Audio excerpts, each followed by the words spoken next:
Dios, iglesia, porque no estamos solos, porque hay alguien que intercede por nosotros. Gloria a Dios.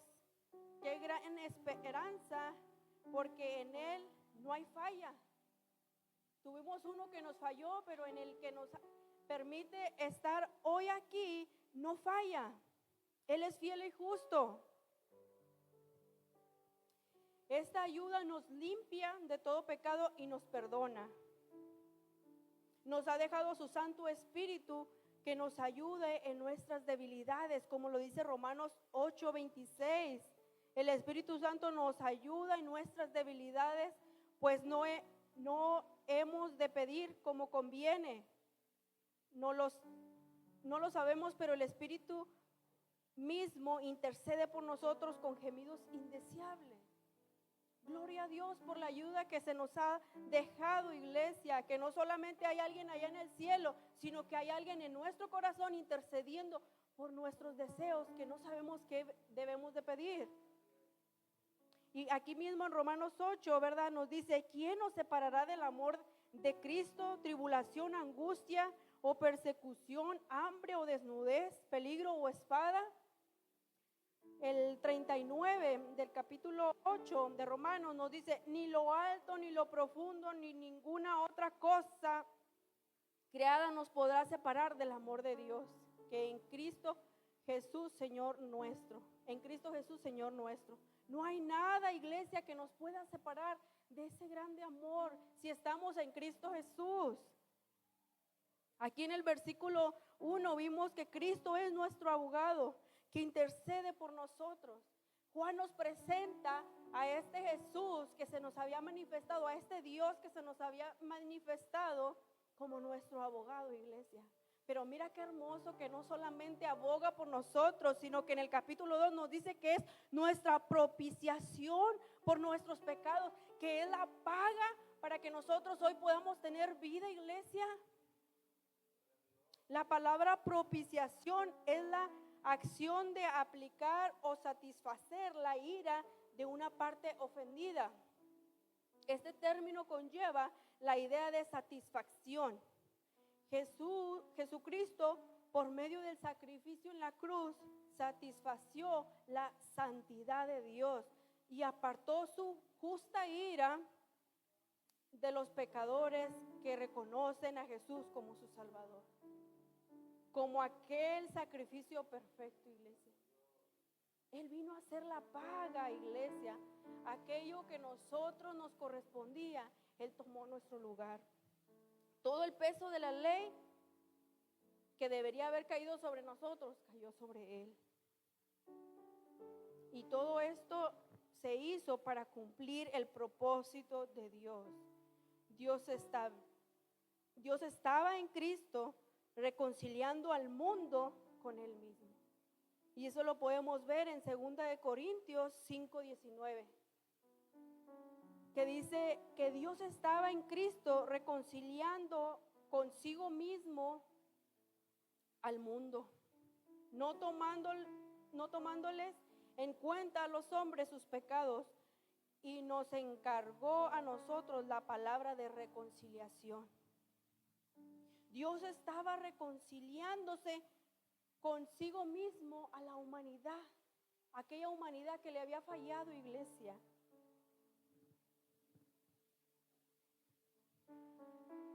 Porque este ha sido siempre el propósito de Dios desde el principio, estar en comunión con nosotros. Pero ¿qué pasó, iglesia? Que había una ruptura que nos separaba de Él. Es muy importante, iglesia, que el hombre se reconcilie con Dios y lleve una vida en comunión con Él. Es de suma importancia, iglesia, porque ese siempre ha sido el propósito de nuestro Dios, vivir una vida en comunión. Ahora, hay algunos que minimizan el acto en la cruz.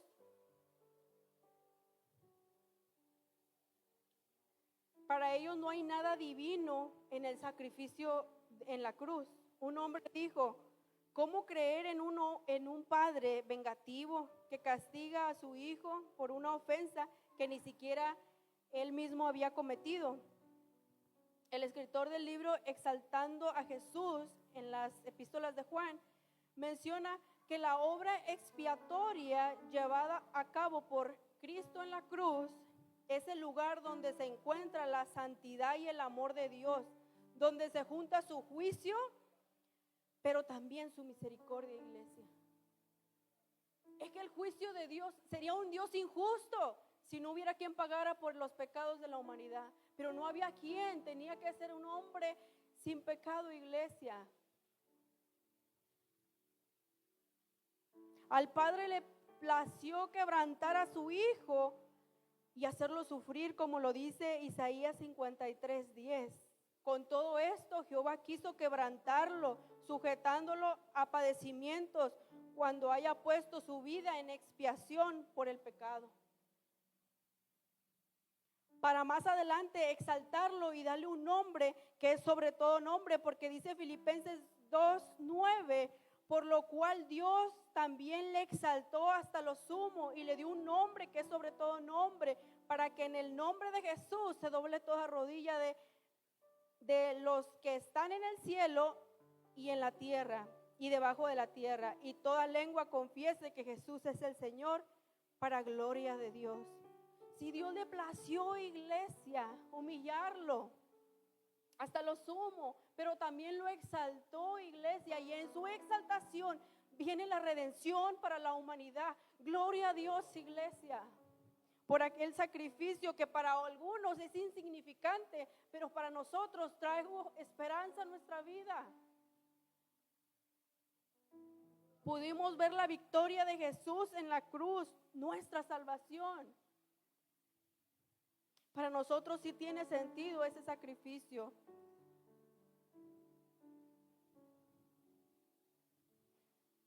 Para nosotros es lo que vino a traernos la esperanza, iglesia. Pero no solo vino a darnos vida, sino también para que le conozcamos y vivamos una vida conforme a su voluntad. Y ahora estaré desarrollando, ¿verdad? Vimos que en el primer versículo, ¿verdad? Nos presenta Juan a Jesús como nuestro abogado, y en el versículo 2 nos lo presenta como nuestro paga, como propiciación. Y ahora vamos a estarnos desarrollando del versículo 3 al 5. Juan nos dice: en esto sabemos que le conocemos si guardamos sus mandamientos. Aunque no es una palabra propia, porque vemos en algunas otras escrituras, ¿verdad?, que nos menciona esto de obedecer los mandamientos. Y el versículo 5 dice: el que guarda su palabra, en este verdaderamente el amor de Dios se ha perfeccionado. Por esto sabemos que estamos en Él. El obedecer los mandamientos y disfrutar de la seguridad de la salvación era algo que Juan quería que supiera a la iglesia que iba dirigida esta carta. Era algo importante para Juan que supiera la iglesia que deberíamos de tener una cercanía con Dios, tanto de conocerlo como para obedecerlo y tener la seguridad de que nuestra salvación está segura en Cristo, no en nosotros, iglesia, porque es solamente de Él proviene. Ya lo había mencionado en Juan 14:15, en el Evangelio de Juan 14:15, dice: si me amáis, guardad mis mandamientos. Y en primera de Juan 5:3 lo confirma, dice: pues este es el amor a Dios, que guardemos sus mandamientos, y sus mandamientos no son gravosos. ¿Qué quiere decir la palabra gravoso? Pesado, no es carga, no debería de ser carga para la iglesia. Para aquellos que conocen a Dios, sus mandamientos no son gravosos. ¿Cuáles son esos mandamientos? Los que nos menciona Mateo 22, del 37 al 40, que no lo voy a leer porque creo que la mayoría no lo sabemos, ¿verdad? Cuando se encontraba Jesús predicando y que se acercan los fariseos y miraban, ¿verdad?, con cuánta sabiduría él hablaba, y le pregunta a uno de ellos, ¿cuál es el más grande mandamiento? Y a lo que Jesús le contesta, amarás al Señor tu Dios con todo tu corazón, con toda tu alma y con toda tu mente. Y el segundo, semejante a amarás a tu prójimo como a ti mismo. Y lo estoy reduciendo, iglesia. De estos dos depende toda la ley. En estos dos, Jesús les estaba diciendo a los fariseos, en estos dos se cumple toda la ley. Amarás al Señor tu Dios con todo tu corazón, con toda tu alma y con todas tus fuerzas. Y el otro es semejante, amarás al prójimo como a ti mismo. De estos dos mandamientos, iglesia, dependía toda la ley, porque uno estaba en honrar a Dios y el otro en bendecir a nuestros hermanos. Ahora, aunque son dos mandamientos, yo no me voy a meter mucho a referir acerca del amor hacia nuestros hermanos, porque creo que más adelante vamos a estar hablando en los versículos siguientes, pero ahorita quisiera retomar el amor que tenemos hacia Dios. Obedecer a Cristo no tiene que ser una carga, al contrario, tiene que ser de gran bendición para nuestras vidas. Tendría que ser una respuesta natural a lo que Él ha hecho por mí, porque hemos pasado de una naturaleza caída a una naturaleza regenerada por el sacrificio en la cruz.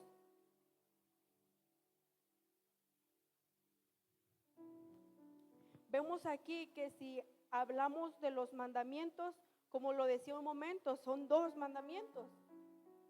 Uno, amarás a Dios, y otro al prójimo. Pero solo estaremos explicando un poco el amor hacia Dios, porque en esto se refleja cuánto le conocemos, iglesia. Y lo primero que me gustaría hacer en esta hora es preguntarte, ¿por qué nos cuesta tanto trabajo amarlo por sobre todas las cosas? Porque es muy fácil decirlo, ¿verdad? El decir, yo amo a Dios, pero el realmente hacerlo, el realmente que en nuestra vida se vea reflejado aquel amor que tenemos para Dios. Yo veo que nos cuesta trabajo, iglesia, que Dios tome el primer lugar en nuestra vida. Porque todo se centra en mí, en mis sentimientos, en lo que yo quiero, en lo que tengo que hacer para sentirme valorado, sin darnos cuenta que nada se compara nada se compara del valor humano, iglesia, con la deidad de Cristo. No hay nada comparable, iglesia. Decimos que amamos a Dios y que Él es sobre todas las cosas, pero no es verdad, nos engañamos. Mi yo vale más. Sinceramente, por todas las décadas que se ha predicado la palabra, se ha predicado del yo, iglesia. ¿Por qué? Porque es algo que nos cuesta, porque estamos en este cuerpo y sentimos. Y si pudiéramos hacer un ejemplo tan sencillo como lo son los servicios, y créanme que no son pedradas, dirían allá en mi pueblo, son pan de vida, recíbalo. Hermano, cada uno de nosotros sabemos que tenemos una obligación cada servicio aquí en este lugar. Cada uno de nosotros tenemos bien en claro, ¿verdad?, cuántas horas nos tomamos por cada servicio. Y el día lunes, que es el servicio de oración, muchos de nosotros lo tenemos como que en poco, iglesia. Y no solamente esta iglesia, porque a cada iglesia que hemos ido, cada pastor se la pasa, no quiero decir regañando, sino exhortándoles o recordándoles que tienen que asistir a los servicios porque es muy poquita la gente que llega. Y algo que decía nuestro hermano Antonio el día lunes, ¿verdad?, que cuán importante es el servicio de oración, y realmente lo es, iglesia, es muy importante. Y no es que nosotros te quieramos tener aquí en cada servicio, yo sé que hay ocasiones que no se puede por más que quieramos. Tenemos un trabajo que a lo mejor nos dicen, sabes que te tienes que quedar a ciertas horas, Ok. Pero iglesia, seamos sinceros, a veces nuestra prioridad es que me dolió la uña y me tengo que quedar en la casa acostado. A veces nuestra prioridad es de que hoy no tengo ganas de escuchar al pastor una hora predicar. Iglesia, a veces nuestra prioridad es de que hoy no tengo ganas de ver al hermano. Esa es mi prioridad que pongo antes de Cristo, antes del mandamiento que el Señor me mandó, a no dejar de congregarnos. Esas son nuestras prioridades, iglesia. El servicio de oración, iglesia, este lunes a lo mejor sí fuimos muy poquitos. Y como decía el hermano, es un servicio, y yo siempre lo he dicho, es un servicio que aunque yo venga en rastra, vengo. Aunque venga con dolor de cabeza, vengo. Porque yo sé que aquí Dios me ayuda, me fortalece y me ayuda, me sana. Pero más que eso, es algo hermoso, iglesia. Tener un servicio en el cual la iglesia se reúne para glorificar el nombre de Dios, para gozar de las gratitudes que trae la iglesia y también para las peticiones que se ponen. Porque muchas veces decimos, no, pues ya sabemos que tal hermano trae esta necesidad, vamos a orar por él en la casa. No oramos, iglesia, porque somos tan egoístas que en la casa nada más oramos por mí, por mi familia. Se nos olvida, pero aquí en la iglesia el hermano nos recuerda, hermano, acuérdese, tengo una necesidad, que a lo mejor, como dice la hermana Nedelia, siempre la pongo, pero gloria a Dios, iglesia, que somos parte de esa petición que ella pone cada servicio lunes. Y podamos decir, es que no hay necesidades, cada lunes es lo mismo, cada lunes piden los mismos hermanos, cada lunes son los mismos agradecimientos. Iglesia, hay mucha necesidad. Todos nosotros tenemos a alguien que no conoce a Dios. Todos nosotros tenemos un hermano, un padre, una hermana que no tiene a Cristo en su corazón. Hay mucha necesidad. El problema es que estamos centrados en nosotros mismos, en yo estoy bien, que el mundo gire a nuestro alrededor. No, iglesia. Hay mucha necesidad y nuestra prioridad siempre somos nosotros. Entonces, ¿cómo decimos que amamos a Dios si mi prioridad soy yo? Poderoso es Dios.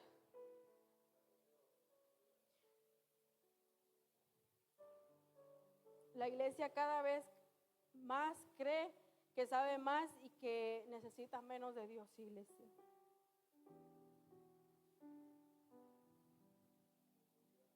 No me recuerdo quién puso en las redes sociales, fue una hermana así que no conozco a lo mejor personalmente, pero sí lo ubico. Puso una imagen y decía, antes perseguían a la iglesia porque se congregaba y ahora la persiguen para que se congregue.